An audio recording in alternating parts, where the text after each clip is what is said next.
Welcome to the IISS this afternoon. For the benefit of our members worldwide who are viewing this event live over the internet, my name is Rahul Roy Chaudhary. I'm the Senior Fellow for South Asia at the Institute. Earlier this year, the IISS embarked on a substantive, high-quality, research-led project on Afghanistan towards 2015 and beyond. This includes a series of publications, conferences, discussion meetings, and media briefings on the domestic, political, economic, and security environment in Afghanistan, the handover of NATO ISAF Combat Command to Afghan forces by the end of the next year, and the withdrawal of combat forces by the end of the following year, as well as issues of reconciliation and reintegration with the Taliban and other Afghan insurgents. A key aspect of this project is the role of Afghanistan's neighbors and near neighbors who become more important to stability and security during its transition phase.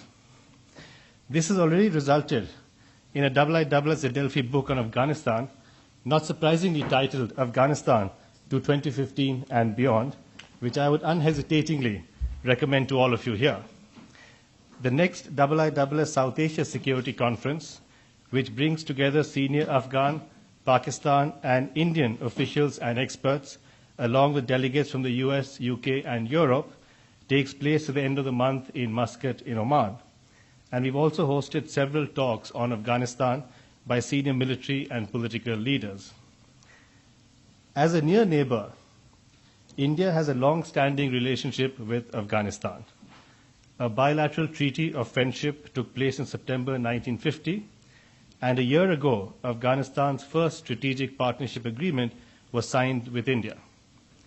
A week prior to Afghan President Hamid Karzai's visit to India, I'm delighted to welcome our speaker today, Ambassador Rakesh Sood, to talk about India's relations with Afghanistan past and future. Ambassador Sood is a senior diplomat from India who served as ambassador to Afghanistan from January 2005 to January 2008 and is currently ambassador of India to France. Please note that Ambassador Sood's formal remarks will be on the record, but the discussion and the Q&A session which follows will be off the record, at which time the video recording currently taking place will end. Ambassador Sood. Thank you, Rahul. Let me first of all say what a pleasure it is to be here at IISS after a long gap. I think during the 90s, I was at IISS more than a couple of times. And in fact, when we started the dialogue, the first of these Muscat dialogues that you talked about in Dubai, one was there at the inception. As I was there at the inception when you started the Shangri-La dialogue in Singapore. So, but I think the last 12 years, 10 or 12 years, I have not been back. So thank you very much for giving me this opportunity and inviting me here to speak on India and Afghanistan. Also, my thanks to all of you for joining us this morning. I need to make the usual disclaimer that what I'm saying I'm not reflecting the views of the government of India in that sense, but these are my own views about India, Afghanistan, past and future. I think, as you mentioned, we have a very long-standing historical and civilizational ties which have been driven by geography. Because if you look at the map of Afghanistan, you will find that the Hindu Kush mountain sort of goes in from north and comes down towards the south, then petering out into the desert areas. And the Hindu Kush mountain was a natural kind of a frontier which defined what was the Indian subcontinental space or the South Asian subcontinental space, at least on the western side. And this, you find references, or there are so many evidences of these historical ties, of these civilizational ties between India and Afghanistan. the fact that Afghanistan that time was always a country which was on the crossroads of empires. So you had the South Asian or the Indian subcontinent and the empires, whichever empires were ruling on the Indian subcontinent. Towards the north, you had the Russian Empire, and towards the west, you had the Persian Empire. And in fact, the Hindu Kush Mountains formed a kind of a cleavage on these. And so on both sides, there was a natural interest on the part of the competing empires to try and create their spheres of influence. As far as the Indian subcontinent was concerned, it was the Silk Route, which passed through Afghanistan. You heard about how Buddhism traveled. I mean, if you look at it, Buddha was born in Lumbini, which is in Nepal, very close to the India-Nepal border. And you would have thought that it could have traveled straight north upwards into Tibet and so on, and then into China, but it didn't. It went westwards through Gandhara and through Bamiyan, and then up through Central Asia into Tibet. So it's a complicated route, but that shows you the salience of the crossroads of civilization that I was referring to earlier. Now, during the British period, during the period of the British Empire, the notion of crossroads became much more a notion of competing spheres of influence. And that's when a formal boundary called the Durand Line was developed in 1893. The Durand Line was never formally accepted as a boundary, and in fact, even recently I remember reading some articles, by the Afghans, that is. For the British, it was a boundary of the British Empire. But the Afghans always felt that it was more a kind of a line defining suzerainty rather than a frontier defining the limits of a sovereign state. Because the Afghan problem was they felt that this was an arbitrary line which divided the Pashtun heartlands into two parts for no reason, except that it suited the British Empire in terms of what Lord Curzon talked about as a triple frontier theory, that you had one frontier of the empire, namely the colony that they were ruling India at that time. So you had one frontier. Within that frontier, you had two zones, one being the federally administered tribal areas where the frontier criminal regulations operated, which still happens today in what is called FATA in Pakistan. And then you had another country which was ostensibly neutral, but one which was where the British had an enormous amount of influence by having a political agent there who could advise the local king on the military and political and diplomatic affairs of that ostensibly neutral country. This was Curzon's thing, which was, it evolved out of what had been forward policy of the British Empire and then a more conservative policy, and it evolved out of the Afghan wars. In fact, you find a similar policy applied in the case of Nepal in 1816, where Nepal was never conquered by the British, but a political agent was imposed there in 1816 after the Treaty of Sugoli to advise the Nepalese king on foreign and military affairs. So, but anyway, so this is how, but the Afghans never accepted the frontier notion of the Durand Line. And in 1947, when India became independent, Pakistan was created, there was this issue sort of erupted again. And a little historical factoid, which I don't know how many of you know, but when Pakistan applied for membership to the UN General Assembly after becoming independent, there was one country that voted against its membership, saying that it does not have internationally recognized frontiers, and that was Afghanistan, on account of the fact that they did not agree to the Durand Line, which had been done in 1893. So, I mean, if there are many other reasons for the trust deficit between Pakistan and Afghanistan, But if you start looking at historical manifestations, I think that this would always stand out as one of the first. I would say that from that time onwards, I mean, the Indian relationship with Afghanistan, or the Indian subcontinent relationship with Afghanistan, had been an extremely positive relationship, much more so with the Pashtun communities, which is also reflected in Indian films and Indian literature and so on. And the image of the Pashtun has always been a positive, reliable, a positive image, an image of somebody who's reliable, who's loyal, who's fierce, etc., etc. Other linkages include the very famous linkage of the Awami leader Khan Abdul Ghaffar Khan, who was also popularly known as the Frontier Gandhi because he's a huge, towering personality. And he decided to adopt Gandhi's approach of non-violence during the freedom movement, thereby earning the name of the Frontier Gandhi. So these were some of the things, and so this is the kind of relationship or civilizational relationship that existed between India and Afghanistan at the time, before independence, before 1947. Now, a lot of this translated into enormous goodwill post-1947, even though India and Afghanistan no longer shared a boundary.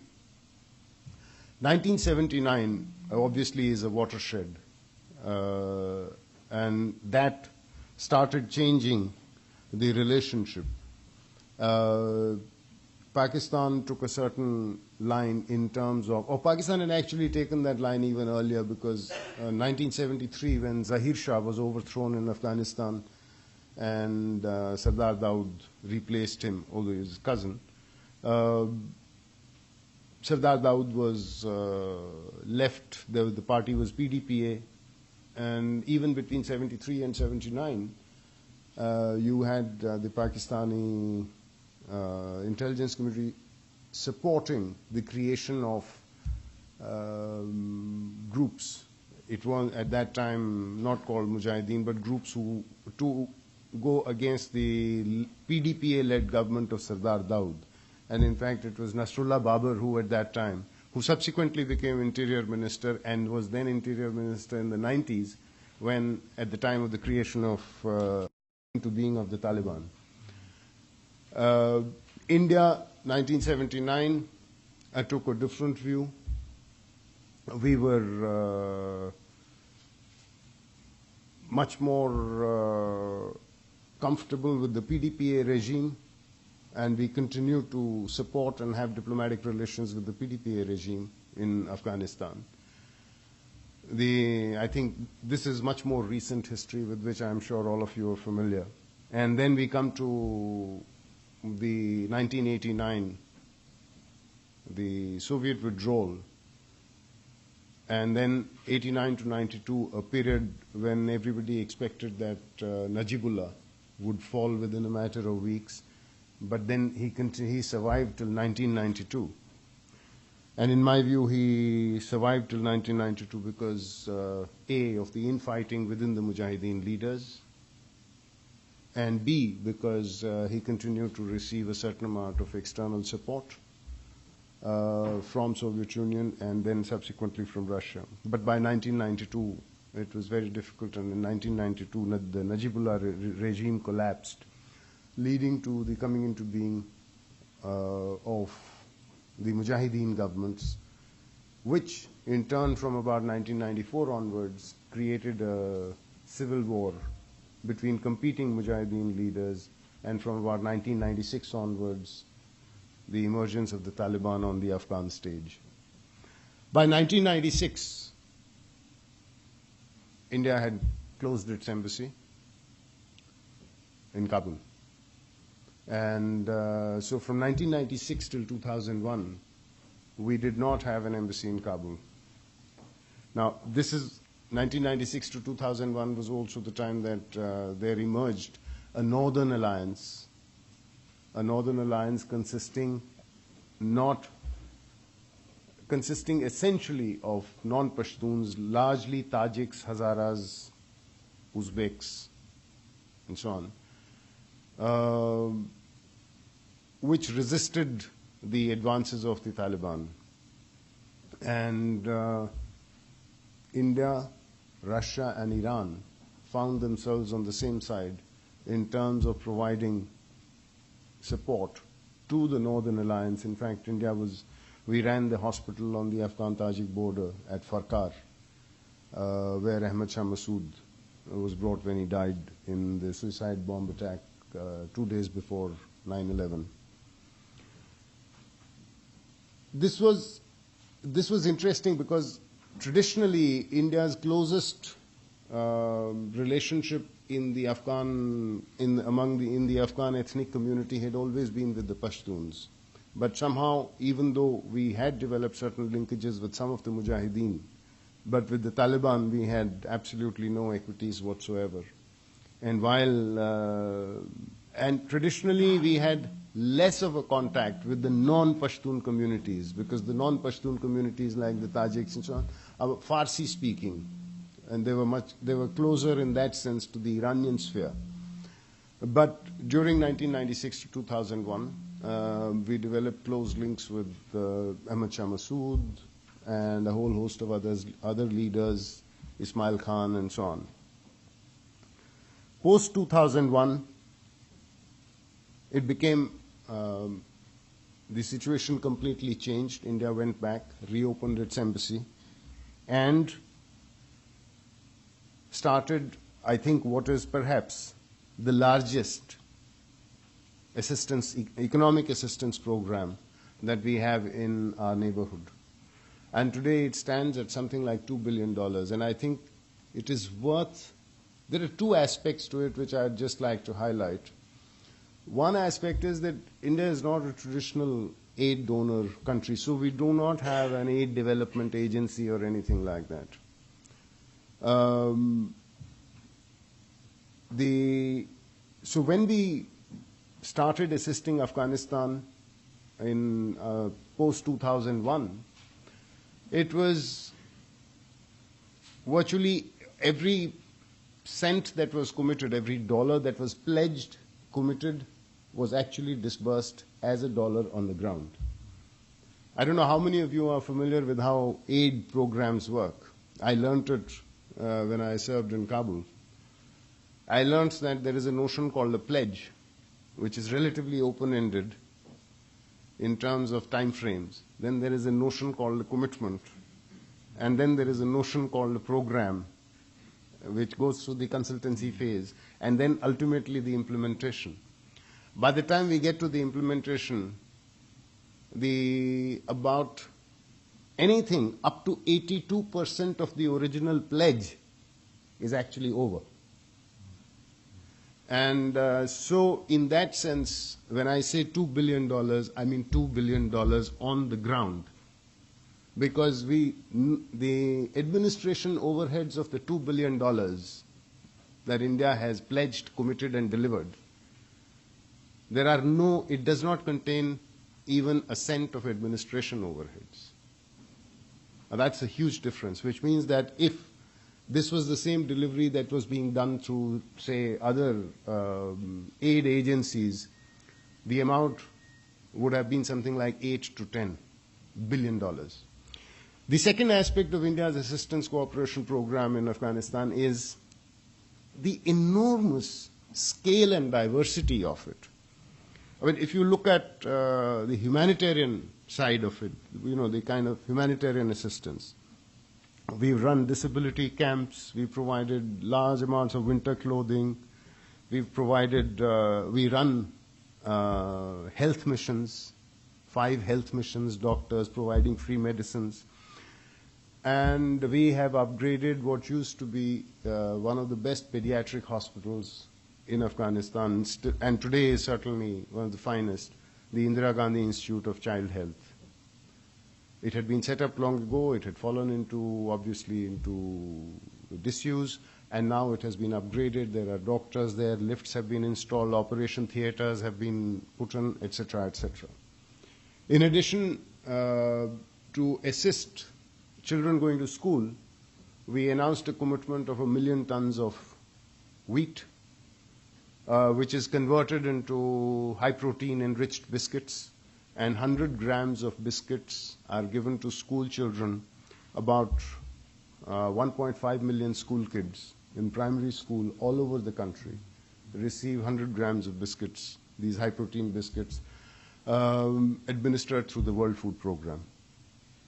I have traveled in remote places in Afghanistan, Badakhshan, for example, which is at the edge of the Wakhan corridor, and went to see how this program was doing, and went into the school and asked some of the kids, and they said they come to the school because they get the biscuits.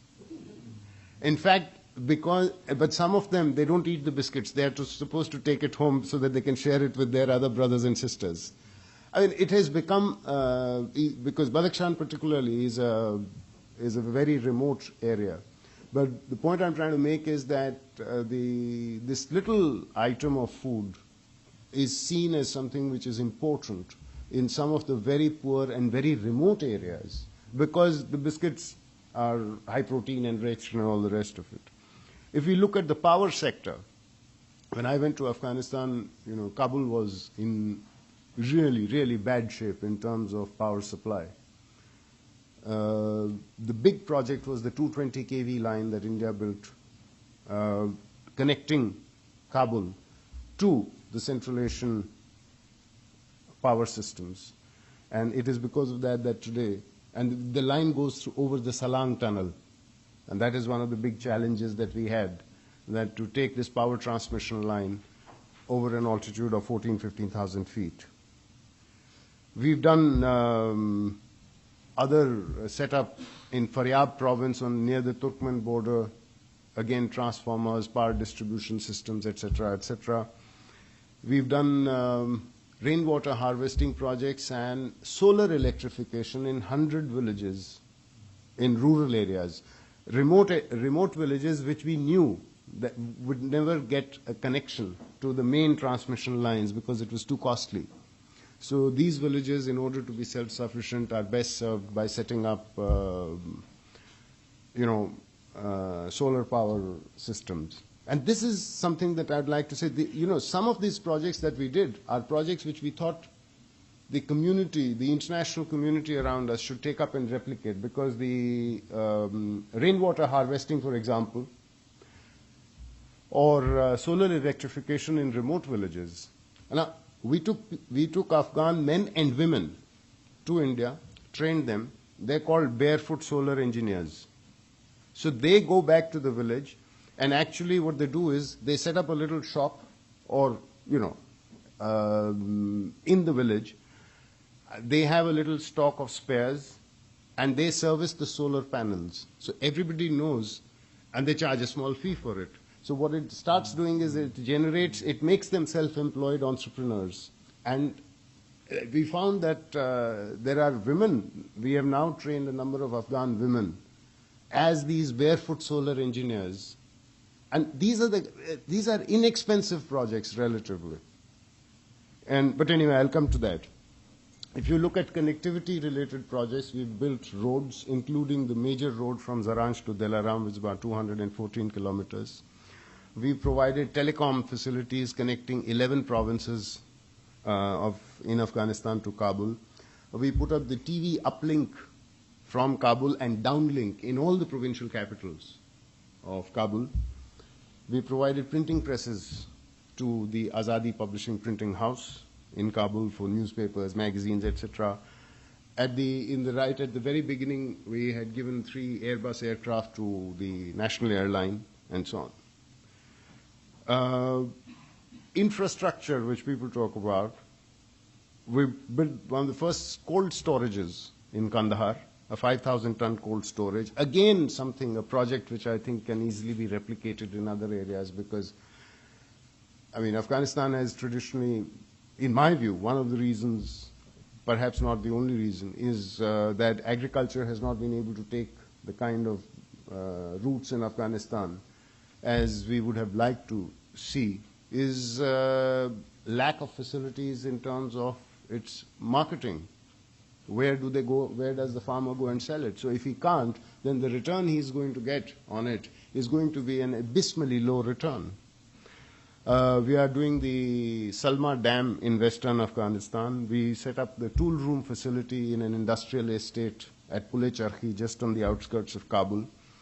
For Kabul municipality, we provided trucks, for removal of sewage, etc., a couple of hundred of them. For the National Transport Company, we provided buses, something like about 700-800 of them. So there is an enormous amount of work in terms of infrastructure that has been done. In capacity building, I think this is one of the most fundamental, because everybody who's been to Afghanistan or who has dealt with Afghanistan realizes that capacity building and formation, that is a key. We have 675 Afghans. This started, in fact, it's a very interesting conversation, which took place in 2005 when Prime Minister Dr. Manmohan Singh visited Kabul. During this conversation with President Karzai, and President Karzai said, President Karzai himself has studied in India. He studied political science in Himachal Pradesh, did his postgraduate. So he told Dr. Manmohan Singh that we need more scholarships to send students to India. And at that time, so the Prime Minister turned to me and he asked me, he said, so how many scholarships do we have currently? And so I said, so currently we have something like about 14 scholarships from one agency and another 4 from another agency in India. Multiple, Ministry of Education, Indian Council for Cultural Relations, and so on. So Dr. Manmohan Singh turned to President Karzai and said, and Mr. President, how many scholarships do you think you would like? And President Karzai said, 1,000. So it gives you an idea. And for a moment, sort of everybody was silent, and then Dr. Manmohan Singh turned back to him and said, Mr. President, let's do it like this. We'll make it 500 scholarships, because these scholarships are for long-term courses. It will take 3 years to do a BA degree, or or 5 years to do an engineering degree or a postgraduate degree. And we will compensate with these 500 an additional 500 short-term professional training courses ranging 3 months to 9 months. And became a huge thing. And this happened in 2005. So we started implementing it in 2006. Today the number is 675 and 675, which is huge. And this is just over and above the other training courses that we have run, which are tailor-made for Afghan parliamentarians, for Afghan diplomats, for Afghan journalists, for remote sensing, for computer training, and so on. In addition, we've set up a vocational training center for skill building in Kabul with the help of the Confederation of Indian Industry, which is the equivalent of the CBI here in UK. We've set up, with the help of a very well-known women's NGO called SEVA, Self-Employed Women's Association. With their help, we've set up a vocational training center for women in what used to be called Bagh-e-Zanana. It's still called Bagh-e-Zanana, which used to be a park for women. So now what we've done there is set up a women's vocational training center with its own outlets, and the women feel completely secure, safe there. They go with their kids, they work there, they run the shops. The shops all face outside. And they're able to sell their jams and preserves and their embroidery or whatever else they produce in that vocational training center where the skilling is done outside to the rest of the community.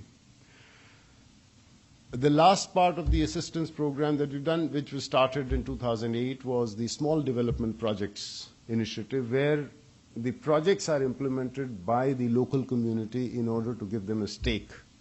And there are about 100 of them going on right now. And these cover things like primary schools, health centers, drinking water supply projects, small roads, connecting roads, small bridges, because kids won't go to school if you expect them to walk for 10 kilometers or 12 kilometers or something like that. So just a small bridge which saves them a 6-kilometer, 8-kilometer walk.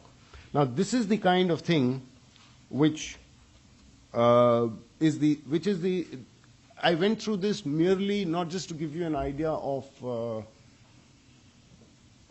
the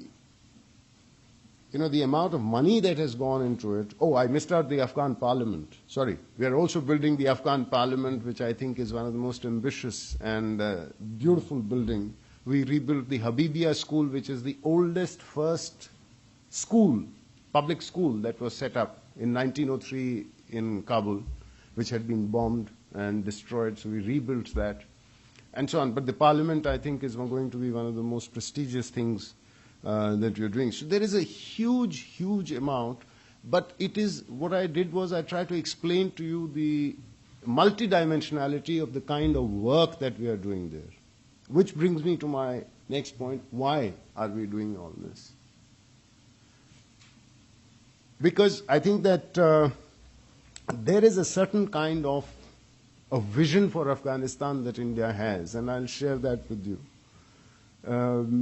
And I leave it to you to decide as to how you want to, how that vision squares with whatever vision you have, irrespective of which part of the world you come from. And the vision of Afghanistan that we have is an Afghanistan, first of all, that is united, which has territorial integrity, its territory is secure, and Afghanistan, because of the plural nature of its multi-ethnic society, and Afghanistan that has its own form of democracy which enables all its multi-ethnicity to coexist and co-prosper together, an Afghanistan that is secure, an Afghanistan that is stable, an Afghanistan that does not cause concern either in the region around it or further afield, and an Afghanistan where its population gets educated and is able to prosper, to make use of its natural resources, to make use of its potential as of being at the crossroads of today a whole different dynamic in economic terms. But that is the kind of a vision of Afghanistan that India has. And it is because of this kind of a vision of Afghanistan which explains the diversity of the assistance programs that we have undertaken. Now, we see all these talks about, the reconciliation and negotiations with the Taliban and so on, and a lot of times people ask us as to what is India's view on all of this. And we have a very straightforward view on this, that yes, Afghanistan is for the Afghans. The process of reconciliation has to be Afghan-led and Afghan-driven. And the Afghans have to determine what kind of a society they would like to have. And the Afghan constitution spells out a vision of Afghanistan which is very much in sync with the kind of vision that I have spelled out for you in terms of the vision that India has for Afghanistan. And therefore, it is, if the Afghans are able to come together, whether we call them red lines, as has been called at different times by different political leaders in the West, or whether we call them preconditions, or whether we call them outcomes, should they accept the Afghan constitution, renouncing of violence, giving up linkages with extremist groups, etc., etc. I think these are matters of detail which the Afghans have to resolve themselves in terms of their own reconciliation process. And because a durable peace requires a shared vision, it requires a shared ownership of the process, and it requires shared stakes, which means some kind of a power sharing. That is the way we can get a durable peace in Afghanistan, and we would support, India will support a process which can create a durable peace for a stable and a secure Afghanistan, as I spelt out.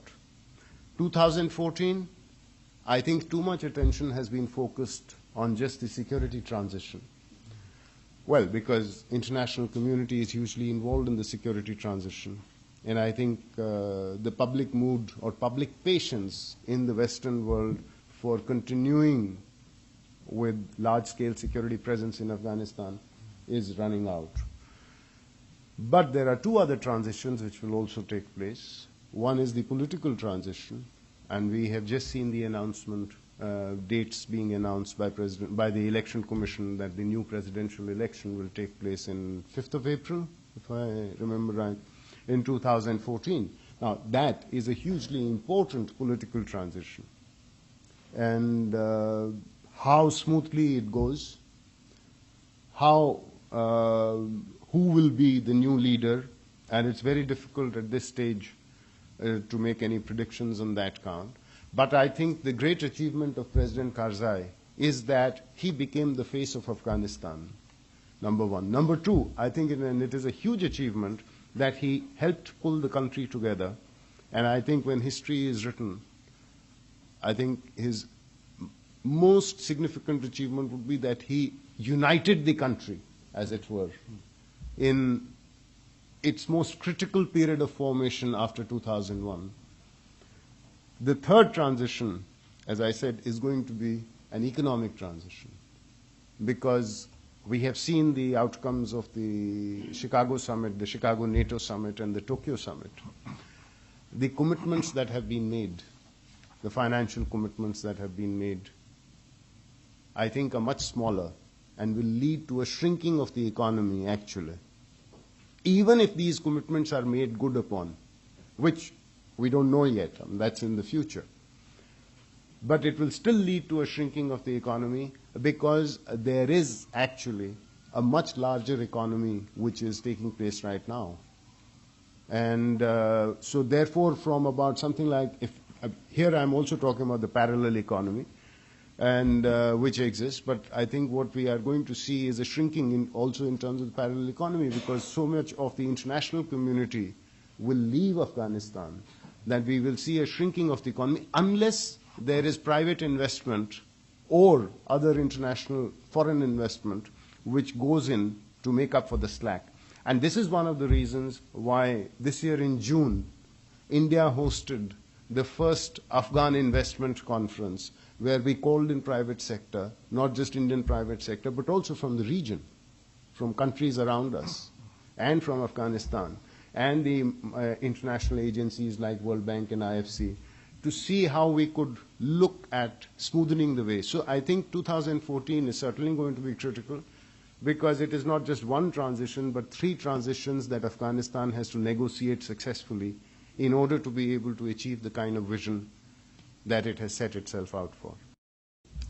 Thank you.